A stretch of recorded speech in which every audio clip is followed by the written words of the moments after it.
नमस्कार दोस्तों, मैं रेहान खान एक बार फिर से आपके सामने लेकर आया हूँ ऑनलाइन क्लास में एक छोटा सा टॉपिक पाचन, जिसे इंग्लिश में हम डाइजेशन कहते हैं। तो देखते हैं क्या होता है पाचन। यहाँ हमने लिखा हुआ है आपके सामने पाचन तंत्र। जैसा कि हम लोग जानते हैं कि हमारे शरीर में बहुत सारे तंत्र होते हैं और उन तंत्रों के मिलने से ही हमारा शरीर कंप्लीट होता है। तो कक्षा 10 में ही आपका लेसन नंबर फर्स्ट जो है यह पराक्रम, उसमें एक टॉपिक दिया है पाचन। एक तंत्र है पाचन तंत्र, डाइजेस्टिव सिस्टम, उसमें एक छोटा सा टॉपिक है पाचन। तो देखें पाचन होता क्या है। पाचन का मतलब होता है शरीर में जो भोजन हम लोग खाते हैं या लेते हैं, उस भोजन के जो बड़े बड़े अणु हैं या बड़े बड़े जो उसके कण हैं, उन बड़े बड़े कणों का छोटे छोटे कणों में टूटना, बड़े बड़े पदार्थों का छोटे छोटे पदार्थों में बदल जाना, एंजाइम्स की सहायता से, by the help of enzymes की सहायता से भोजन के बड़े बड़े अणुओं का छोटे छोटे अणुओं में बदल जाना ही पाचन कहलाता है। पाचन मुख्य रूप से दो प्रकार का होता है। एक तो होता है अपना भौतिक पाचन और दूसरा होता है अपना रासायनिक पाचन। भौतिक पाचन में क्या होगा? भौतिक पाचन में आपका भोजन को जो हम खाएंगे, माउथ के अंदर लेंगे भोजन को, तो वहाँ दांतों के द्वारा उसको चबाया जाएगा। जब दांतों के द्वारा उसको चबाया जाएगा तो इस टाइप का जो डाइजेशन होता है, इस टाइप का जो पाचन होता है, वो होता है हमारा भौतिक पाचन। दूसरा जो पाचन का प्रकार है वो है रासायनिक पाचन। रासायनिक पाचन केमिकल डाइजेशन में क्या होगा? इसमें भोजन के जो कण हैं, जो पार्टिकल्स हैं, उन पर एंजाइम्स की क्रिया होगी। उन पर एंजाइम्स, जिसे हम बिकर भी कहते हैं हिंदी में, बिकर उस पर गिरेंगे, जिससे वो बड़े बड़े उसके जो मॉलिक्यूल्स हैं वो छोटे छोटे मॉलिक्यूल्स में चेंज हो जाएंगे। तो आपने देखा कि पाचन किसे कहते हैं, पाचन की परिभाषा हमने आपको बताई, पाचन के प्रकार हमने आपको बताए। अब देखें दोस्तों, पाचन तंत्र क्या होता है। पाचन तंत्र जिसमें पूरा पाचन का सिस्टम हमारा इन्वॉल्व होता है। पाचन तंत्र में को मुख्य रूप से हम दो भागों में बांट सकते हैं। पाचन तंत्र को हम मुख्य रूप से दो भागों में बांट सकते हैं। नंबर फर्स्ट जो रहेगा हमारा वो रहेगा, नंबर फर्स्ट जो रहेगा हमारा वो रहेगा आपका आहार नाल। पाचन तंत्र को कितने भागों में बांटा गया है? पाचन तंत्र को दो भागों में बांटा गया है। नंबर फर्स्ट आहार नाल और नंबर सेकेंड नंबर पर जो हमारा पाचन तंत्र है उसमें हम बांटेंगे पाचन ग्रंथियां, डाइजेस्टिव ग्लैंड्स, एलिमेंट्री कैनाल और डाइजेस्टिव ग्लैंड, एलिमेंट्री कैनाल और डाइजेस्टिव ग्लैंड। तो आहार नाल और पाचन ग्रंथियां। सबसे पहले हम स्टार्ट करते हैं आहार नाल के बारे में। तो आहार नाल के बारे में हमें समझना होगा, आहार नाल के बारे में हमें समझना होगा। तो हम सबसे पहले यहाँ स्टार्ट करेंगे आहार नाल का डायग्राम, इसके बाद फिर हम उसके बारे में एक्सप्लेन करेंगे। तो देखिए दोस्तों, यहाँ आहार नाल के बारे में, ये हमारी आहार नाल,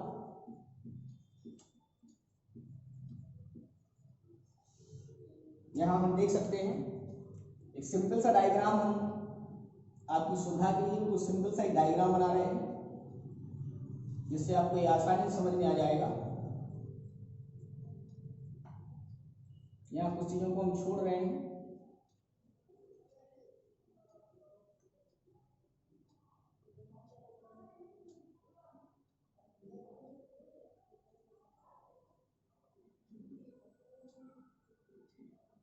ये हमारा पाचन तंत्र में आहार नाल, एलिमेंट्री कैनाल। यहाँ देख सकते हैं आप, ये हमारी एलिमेंट्री कैनाल पूरी बन चुकी है। अपनी सरलता के लिए हमने इसमें से कुछ आंतों की जो लंबाई है उसको छोटा कर दिया है।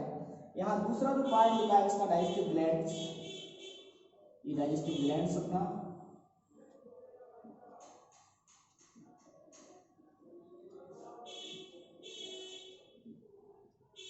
ये अपना डाइजेस्टिव ग्लैंड्स। तो ये रहा आपका एलिमेंट्री कैनाल।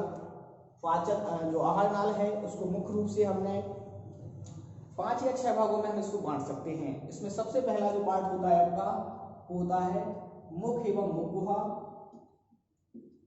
मुख एवं मुखगुहा, माउथ एंड माउथ केविटी, दूसरा जो पार्ट होता है ये नंबर फर्स्ट, नंबर सेकंड जो है वो है ग्रसनी, नंबर थर्ड जो पार्ट रहेगा वो रहेगा अपना ग्रासनली, और नंबर चौथे नंबर पर जो हम बात करेंगे वो होगा हमारा आमाशय, होगा हमारा आमाशय। आमाशय को 3 भागों में हम बांटेंगे। आमाशय को कितने भागों में बांटेंगे? 3 भागों में, कार्डियक, फंडिक और पाइलोरिक। 3 भाग रहेंगे आमाशय के। जो हमारा पेट भी कहलाता है आमाशय, शरीर का सबसे चौड़ा भाग होता है, ची के आकार का होता है। इसके बाद 5वां भाग जो रहेगा वो रहेगा अपना यहाँ छोटी आंत। 5वां भाग जो रहेगा वो रहेगा छोटी आंत, और 6वां भाग जो रहेगा अपना वो रहेगा बड़ी आंत।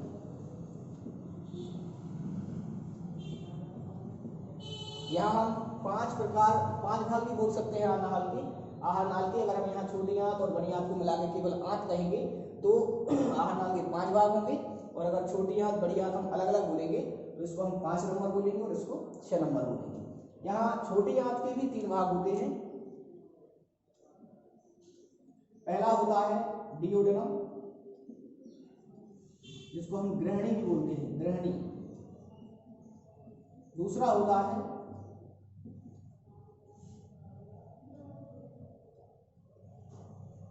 जेजुनम, इसका कोई काम नहीं होता। और तीसरा होता है इलियम, जिसको हम क्षुद्रांत भी बोलते हैं। तो छोटी आंत के 3 भाग। बड़ी आंत के भी 3 भाग होते हैं। इसमें ये सबसे पहला भाग सीकम, दूसरा भाग ये कॉलम, और तीसरा भाग ये मलाशय। मलाशय जिसे हम इंग्लिश में रेक्टम भी कहते हैं, और ये आपका लास्ट में एनस या मलद्वार। ये आपने देखा आहार नाल के इतने भाग होते हैं। अब पाचन ग्रंथियां भी इसमें कुछ है, इसलिए उनका भी नाम हम यहाँ लिख देंगे। ये आपका यकृत या लीवर, इसे जिगर भी कहते हैं। कलेजा भी इसी को कहेंगे, यकृत, जिगर, कलेजा। और ये आपका अग्न्याशय, पैंक्रियाज जिसको इंग्लिश में हम कहते हैं।